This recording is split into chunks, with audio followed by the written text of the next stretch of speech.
So thank you for letting me talk here today. First of all, very quick, I'm Lars Ottersgard. I'm heading our market technology division of Nasdaq OMX. This is the division where we provide services, solutions, technology, but also business partnership to other exchanges, clearinghouses all over the world.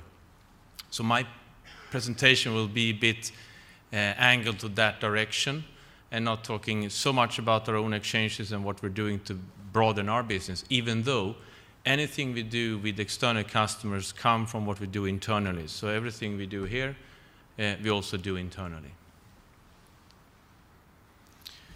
So first of all, some views on what we see in the market.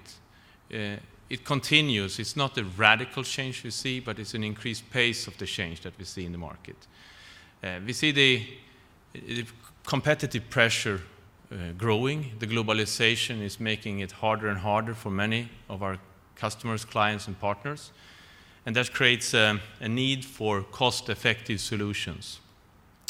Everybody's looking for liquidity and want to be closer to the members. We also see in the following the globalization how exchanges want to be hubs. They want to be hubs for the region or even bigger parts of the world. And we also see that revenue and finding new sources of revenue is an increased problem for many of our clients and customers. So many of us are looking for how can we add more value-add service into our business to brokers, members, issuers, and other partners in the market. So these are high trends that we see driving the business. A little bit who we are and where we come from. We picked the theme Beyond the Match, and that's coming from that Nasdaq and Nasdaq OMX have a history of being really strong on the matching side, both as an exchange where we have the fastest, biggest market in US, but also as a technology provider where match technology has been our core. Today we actually operate 24 markets all over the world. We are clearinghouses, we have CSDs, we are across all types of asset classes. Some brag data is that we today power 1 out of 10 securities transactions all over the world. This is not only on our own markets, of course, but that is also based on the 70 exchanges using our technology for their business, present in more than 50 countries. Our technology is also proven in production to handle more than 1 million messages per second in sub 80 microsecond. And I heard a question about pre-trade risk and what latency we could add, and I would take away a 0. Other core parts of our business historically has been the listings. We have today 3,400 listed companies, and this is obviously historically always been our path, and we continue that. Indices is another area. For a number of years ago, we had very few indices. Today, we have created more than 2,000 indices that we run all over the world on our own, and we also work with partners. So that was a little bit of the history. It's all based around our matching and transaction services capabilities. But we look for new revenue sources, both as an exchange clearinghouse ourselves, but also how we can help our clients and partners in the world. So the areas we look at beyond the match is a lot of areas, but these are the ones I picked for this presentation. We heard about pre- and post-trade risk management. We think that is absolutely crucial. We talk about OTC clearing and settlement. I think we heard that also earlier today. Managed services, how we as an exchange, but also as a technology provider can help our clients, whether it's broker members or other exchanges, with outsourced solutions to help them drive down their costs. We have the cross-market surveillance we just heard a presentation about. Yes, very important, cross-markets, cross-assets. We also have how to serve our issuers and earn money on it at the same time, raising the quality of our markets, but also giving another source of revenue. We call it corporate solutions. And we package all our knowledge from our own markets, our clearinghouses and CSDs, and everything we learn from the clients we have in the world and provide that knowledge as advisory services that we use both internally and also externally. If we go a little bit beneath those different headers, on the pre-trade area, we see that the regulatory bodies are really changing the marketplace. We see that the risk management system is needed for the entire ecosystem. It's not only one piece. And I think this is an area where a lot of the regulatory changes are focusing on this side. We think it's going away, as I think we also heard earlier today, from vertical to horizontal implementation of risk management. And it's going away from end of day to real time. This cross-asset and cross-regional international way of looking at it creates totally different demands on the exchange, regulator, and brokers to stay compliant. And that's, of course, the attract flow is to be able to attract flow, you need to have the trust in the market. And that is why we believe pre-trade risk management is something you should do proactively and not wait for until all the regulatory changes push you to. We see it as a revenue source to our members, and so far it's been a big business in the United States and it's growing all over the world.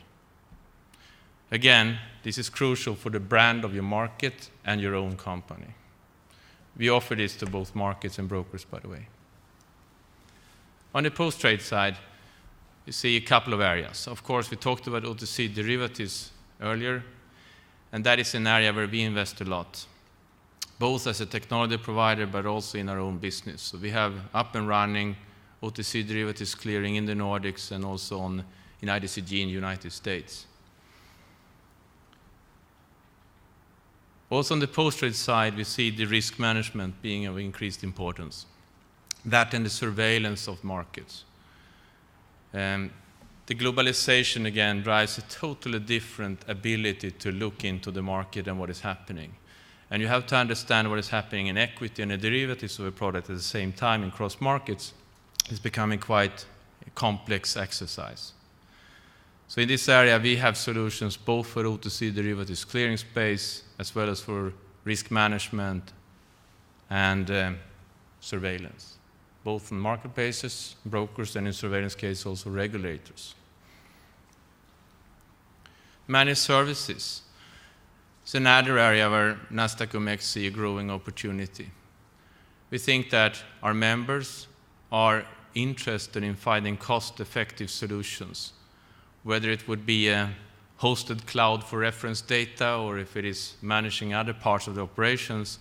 We think this is a growing area. But also totally new regulations are driving new matching opportunities, even if I'm back to matching again, where we have marketplace for hire options for you in US, in London, to help our new entities like OTFs and CEFs and so on to set up markets easily, simple, and follow all the regulatory demands. Colo was mentioned earlier, and that's obviously old and nothing new. I mentioned advisory services. We really worked on trying to capture all our knowledge into a package and provide it to our partners in the market, whether it's members or it's issuers or it's other exchanges and clearinghouses. That is a growing business for us too, and we think it is an excellent way of finding deeper partnership opportunities in the market. On the first or second slide, I mentioned about our growth of indices, gone from virtually a few to more than 2,000. So index calculation is an area where we are investing a lot and where we're also going to be able to provide services to partners that want to be joining that exercise on a global basis. On the issuer side, we have invested in a long time in what we call corporate solutions. This is solutions for listed companies to help them stay competitive and ease the burden of being a listed company. So we see there are two values in this for us. One being it's an added value that we can offer to our listed companies and therefore become a more attractive venue to list on. This is something we broaden on a global basis, and we don't only provide these types of services to companies listed on Nasdaq OMX, but also to other listed companies, but obviously for a fee. So it's a revenue source too. We also see this as a collaborative opportunity.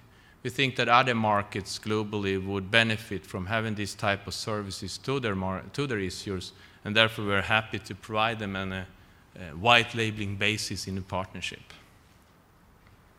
The areas we look at are market intelligence, it's communications to markets, it is also the board governance of being a public listed company. It's a long list of solutions, and we're adding new solutions every day as we go. So this is high investment area for Nasdaq OMX, both as a quality improvement tool, but also a revenue source. All this is obviously coming back to reality and where we come from. It's based on operational excellence. And a lot of focus for us is around performance, that is ever-increasing need for. Reliability, I think we heard today someone said it was less reliable markets today. I think we have a 5.9 and we aim for more. The agility going forward.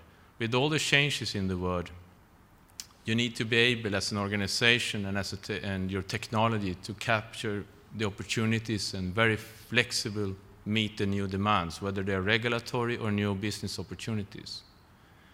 And we also have an increased need for security. All that has to be handled under a good total cost of ownership model. So we built processes for the last 40 years when Nasdaq started the first electronic exchange internally, and then we continued to build it and having run and operated external markets for more than 25 years. So we built all the processes and the tools that you need to be able to operate this on a cost-effective and efficient manner.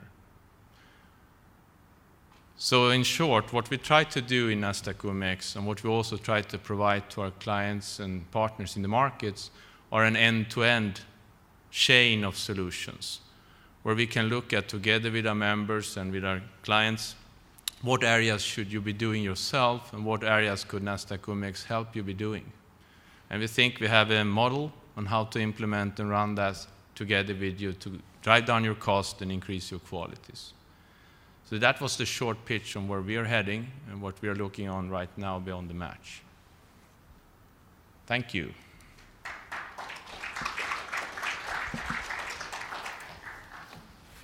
Ladies and gentlemen, any questions? So, Lars, what do you think the biggest challenges are facing markets today? Now, I think the biggest challenge is all the changes, and the globalization is part of driving it, regulatory changes. To keep up with all those changes, having an organization, processes, and capability to respond to the changes, both as a company, but of course, on the technology basis too. So that's definitely what we see to be the hardest part, but where we think we are excelling today. I'm picking up on the point you said about, you heard somebody say things are getting less reliable. The drive for latency has brought the market structure or the technology structure into a different model. So basically you have the live site and the hot standby all in the same room so that you get the lowest latency, and then there's warm standby 20 kilometers away now. Mm-hmm. That seems to be the model. Whereas, so if you know you had a terrorist attack on the main building, then you don't have the reliability that you had prior to 9/11. Do you think this is a good thing? First of all, I think the reliability is very, very high, but you're absolutely right that if a bomb hit your main facility, you're not in a hot standby with distance today because of this situation. If it's good or not, I think it's a matter of what type of markets we want to have. Where are the value in the high frequency part, and where are the value in having a 100% uptime instead of 99.999. So I don't actually agree that the reliability is worse today than it has been before. So I think it's a misperception. Let's just hope the events are not that often. Any other points? Okay then, thank you very much, Lars. Thank you.